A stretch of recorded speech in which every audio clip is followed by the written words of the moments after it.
नमस्कार, मैं प्रभात रंजन दीन। उत्तर प्रदेश विधानसभा का सत्र शुरू हो चुका है। इस बार माननीय लोग 15 दिन आलीशान सदन में बैठेंगे, शोर शराबा करेंगे, आलीशान कैंटीन में भोजन करेंगे, काफी थक जाएंगे और अगले सत्र तक के लिए अपनी थकान मिटाने अपने अपने शीश महलों में चले जाएंगे। इसी शोर शराबे में राज्यपाल के अभिभाषण से लेकर बजट पेश होने तक की औपचारिकताएं पूरी होंगी। विपक्ष के पास कोई मुद्दा नहीं, इसलिए महाकुंभ में हुई भगदड़ पर विधानसभा में सड़क छाप हरकतें करेंगे और लोक दायित्व निभाने की फहमी की आत्मरति से लबालब हो जाएंगे।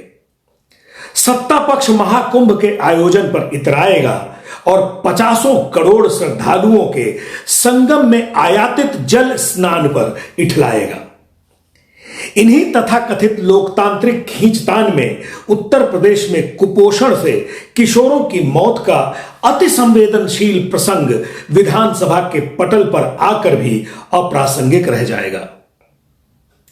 तब यह सवाल फिर जागेगा कि सदन में होने वाला शोर शराबा जन सरोकार के असली मुद्दों को दबाए रखने के लिए सत्ता और विपक्ष दोनों की नूरा कुश्ती तो नहीं।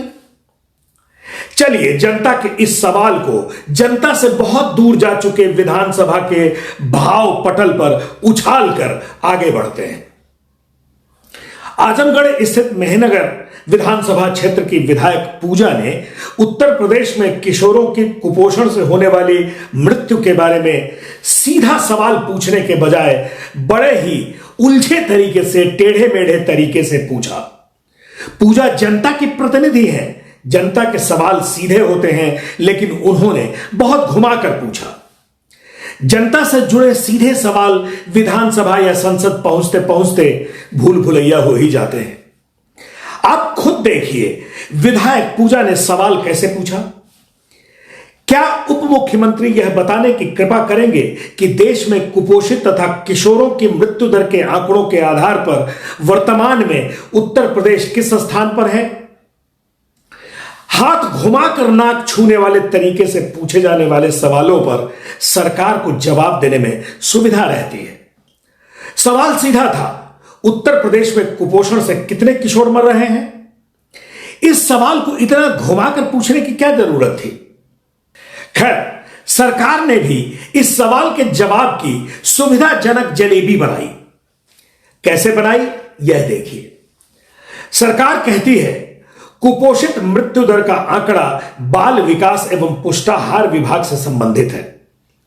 सैंपल रजिस्ट्रेशन सिस्टम वर्ष 2020 के मुताबिक किशोर मृत्यु दर 10 से 14 वर्ष के आयु वर्ग में 0.6 प्रति हजार और 15 से 19 वर्ष के आयु वर्ग में 1.0 प्रति हजार है। इन दोनों मृत्यु दरों में उत्तर प्रदेश का स्थान क्रमशः छठा और 9वां है।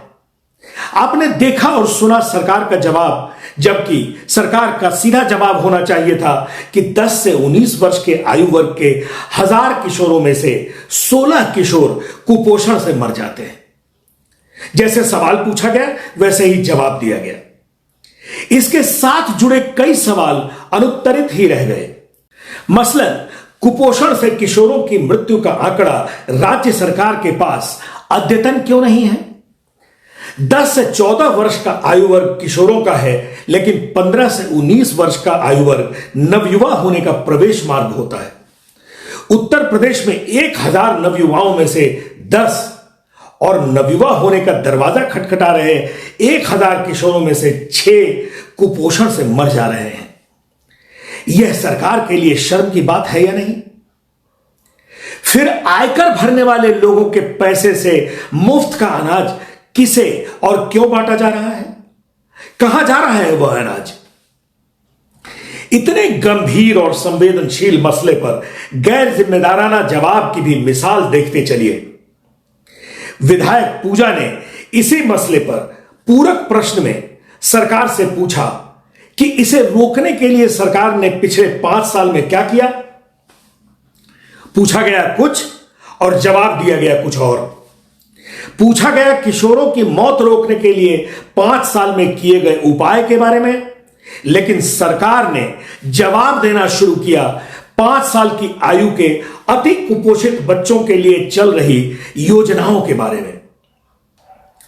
इस तरह सरकार ने बड़ी चालाकी से किशोरों की कुपोषण से हो रही मौत के प्रसंग का घालमेल कर दिया और आखिरी में कहा कि किशोरों के पोषण और स्वास्थ्य में सुधार हेतु राष्ट्रीय किशोर स्वास्थ्य कार्यक्रम के तहत किशोर स्वास्थ्य क्लिनिक, साप्ताहिक आयरन फोलिक एसिड संपूर्ण कार्यक्रम और राष्ट्रीय कृमि मुक्ति दिवस अभियान चलाया जा रहा है। अरे भैया, पेट में अनाज रहेगा तभी तो आयरन फोलिक एसिड काम करेगा। पेट में अनाज रहेगा तभी तो आप पेट का कीड़ा मारेंगे। जिंदा रहेगा तभी तो किशोर स्वास्थ्य क्लिनिक काम करेगा। विधानसभा में योगी सरकार कुपोषण के कारण होने वाली बच्चों और किशोरों की मौत पर भले ही शातिराना चुप्पी साधे रखे, लेकिन यह आधिकारिक तथ्य है कि देश में सबसे अधिक कुपोषित बच्चे उत्तर प्रदेश में ही हैं। इनका प्रतिशत 46.36 है। सबसे अधिक बौने बच्चे भी उत्तर प्रदेश में ही हैं। लोकसभा में महिला एवं बाल विकास मंत्री अन्नपूर्णा देवी यह स्वीकार कर चुकी हैं। कुपोषण के कारण ही यूपी में बच्चे बौनेपन का शिकार हो रहे हैं। 55.6% बच्चे ऐसे हैं जो स्वस्थ आहार का खर्च उठाने में असमर्थ परिवार से आते हैं। तो मुफ्त का अनाज कहां जा रहा है?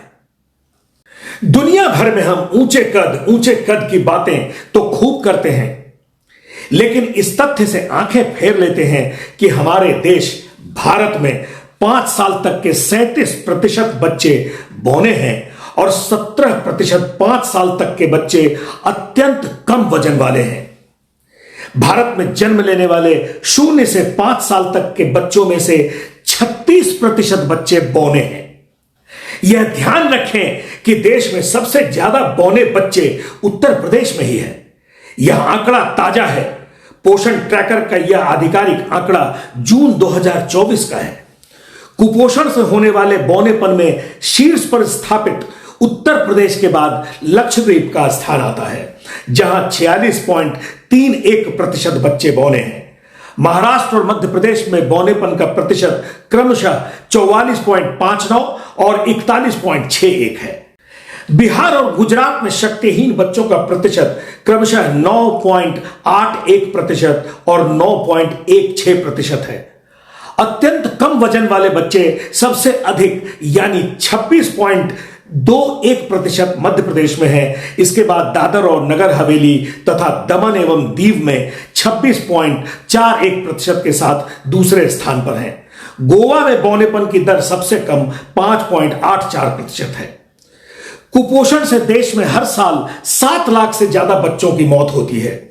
आप फिर से सुन लें, कुपोषण से देश में हर साल 7 लाख से ज्यादा बच्चों की मौत होती है और यूपी की स्थिति तो सबसे ज्यादा गंभीर है।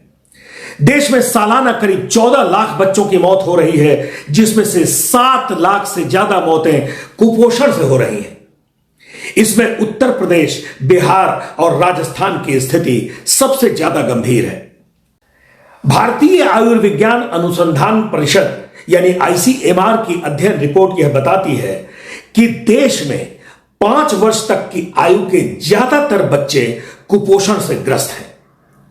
कुपोषण की वजह से देश में 39% बच्चों का शारीरिक और मानसिक विकास कम होता है। इनमें सबसे ज्यादा 49% बच्चे उत्तर प्रदेश से हैं। कुपोषण के कारण देश में 33% बच्चे कम वजन वाले हैं। इसमें सबसे खराब हालत झारखंड में है, जहां 42% बच्चे कम वजन वाले हैं। देश में एनीमिया यानी रक्त की कमी के शिकार बच्चे करीब 60% हैं। 54% महिलाएं एनीमिया का शिकार हैं। देश की राजधानी दिल्ली की महिलाएं सबसे ज्यादा एनीमिया पीड़ित हैं। आईसीएमआर का कहना है कि 5 साल से कम उम्र के 50% बच्चों की मौत केवल कुपोषण से हो रही है। आईसीएमआर की रिपोर्ट ही यह भी कहती है कि उत्तर प्रदेश में प्रति 1 लाख में से 60,000 बच्चों का जीवन गंभीर चुनौतियों से घिरा हुआ है। वैज्ञानिकों ने इस गंभीर श्रेणी में राजस्थान, बिहार और असम को भी रखा है। देश में 10 लाख से अधिक लोग असाध्य बीमारी सिकल सेल एनीमिया से पीड़ित हैं। यह बीमारी मुख्य रूप से आदिवासी आबादी में पाई जाती है। इसका मुख्य कारण कुपोषण ही है और उत्तर प्रदेश सरकार उसी सिकल सेल एनीमिया का पता लगाने वाली किट ब्लैक लिस्टेड और विवादास्पद कंपनी से खरीद रही है। आप मेरी पिछली स्टोरी देखिए और सरकार की अंधेरगर्दी का एक बार फिर अंदाजा लगाइए। चलते चलते देश के प्रधानमंत्री नरेंद्र मोदी के संसदीय क्षेत्र वाराणसी का भी जायजा ले लेते हैं। राष्ट्रीय परिवार स्वास्थ्य सर्वेक्षण की रिपोर्ट यह बताती है कि वाराणसी में 13% बच्चे गंभीर तीव्र कुपोषण यानी सीवियर एक्यूट माल न्यूट्रिशन से पीड़ित हैं। हमें यह पता ही है कि कुपोषण शारीरिक और मानसिक दोनों तरफ से बच्चों को पंगु यानी नाकाबिल बनाता है। फिर भी हम ऐसे ही कमजोर, कुपोषित और बौनी नस्लों की पीढ़ी दर पीढ़ी तैयार करते चले जा रहे हैं। बौनी पीढ़ी के बूते हम भविष्य में विश्व गुरु बनेंगे। बौने लोगों के बूते हम आसमान छुएंगे। बौने लोगों की भीड़ लेकर हम संसार का सबसे बड़ा लोकतंत्र कहलाएंगे। बौने लोग ही संसद और विधानसभाओं में बैठेंगे। बौने लोग ही हमारे महान भारत देश के नीति नियंता बनेंगे। आज के लिए इतना ही। नमस्कार, जय हिंद।